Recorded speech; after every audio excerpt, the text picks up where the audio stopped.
Let me begin this evening by expressing my gratitude to the American people for your outpouring of love and support following the assassination attempt at my rally on Saturday.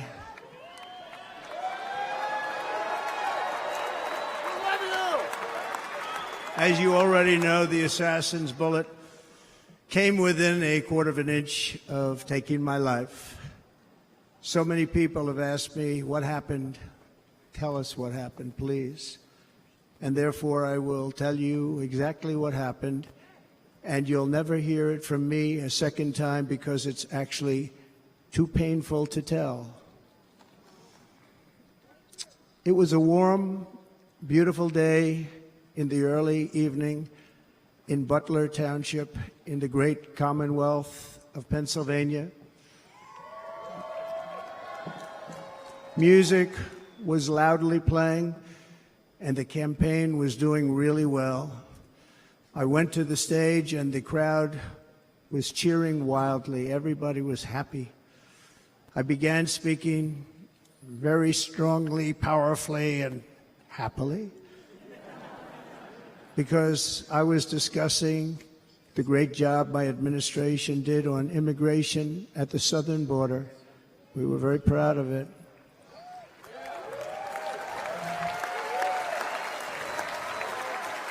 Behind me and to the right was a large screen that was displaying a chart of border crossings under my leadership.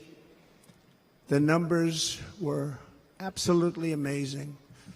In order to see the chart, I started to, like this, turn to my right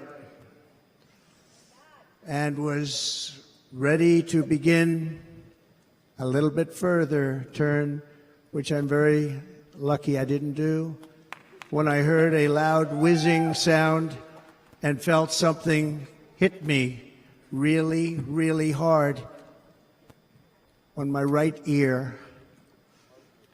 I said to myself, wow, what was that? It can only be a bullet.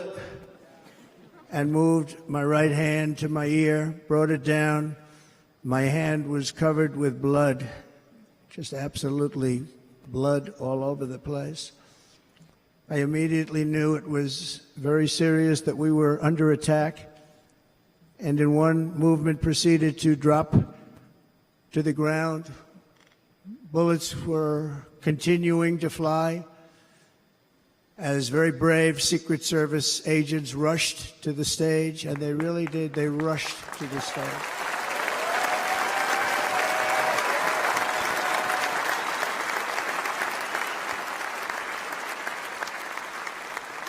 These are great people at great risk, I will tell you, and pounced on top of me so that I would be protected. There was blood pouring everywhere, and yet, in a certain way, I felt very safe because I had God on my side. I felt that.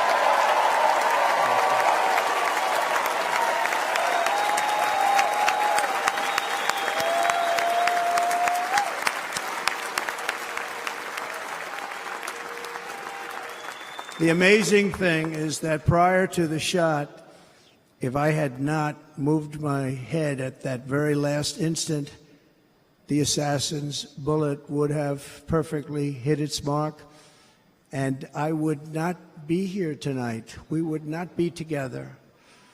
The most incredible aspect of what took place on that terrible evening in the fading sun was actually seen later. In almost all cases, as you probably know, and when even a single bullet is fired, just a single bullet, and we had many bullets that were being fired, crowds run for the exits or stampede, but not in this case. It's very unusual.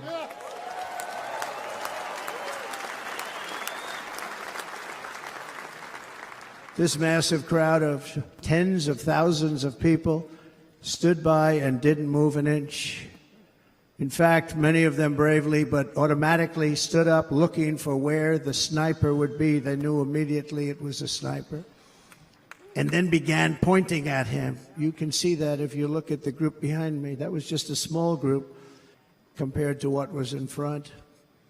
Nobody ran, and by not stampeding, many lives were saved. But that isn't the reason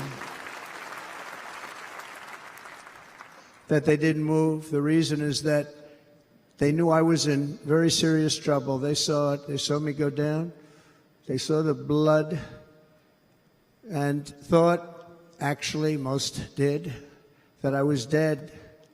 They knew it was a shot to the head. They saw the blood.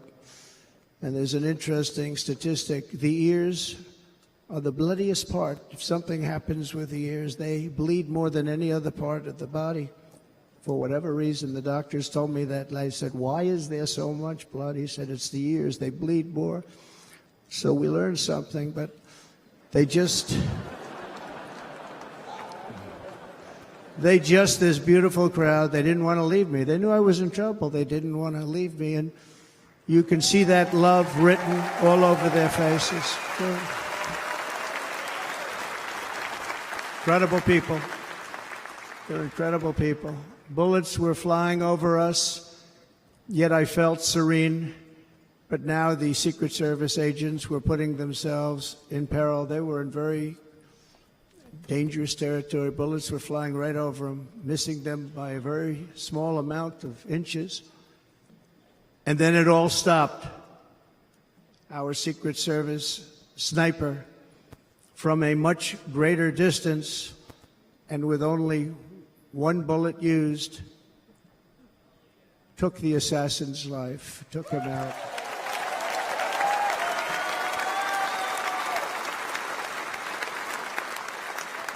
I'm not supposed to be here tonight.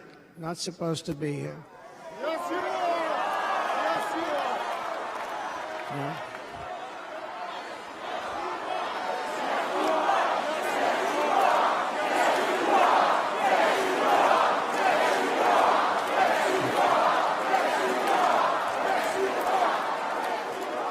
Thank you.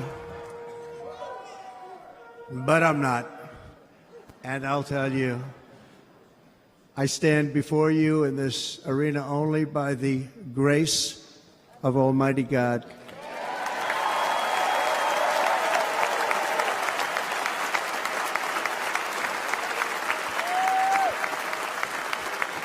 In watching the reports over the last few days, many people say it was a providential moment.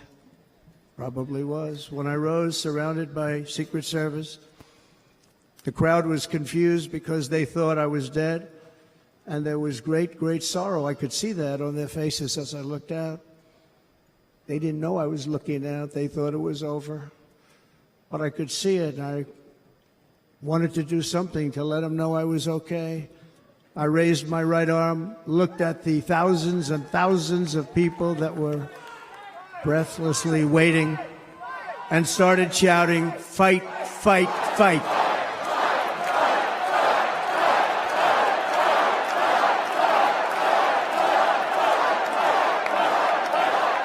Thank you. Once my clenched fist went up, and it was high into the air. You've all seen that. The crowd realized I was okay and roared with pride for our country like no crowd I have ever heard before. Never heard anything like it. Hey, thanks for watching. If you like this video, check out these other videos from USA Today to stay up to date with all the latest news.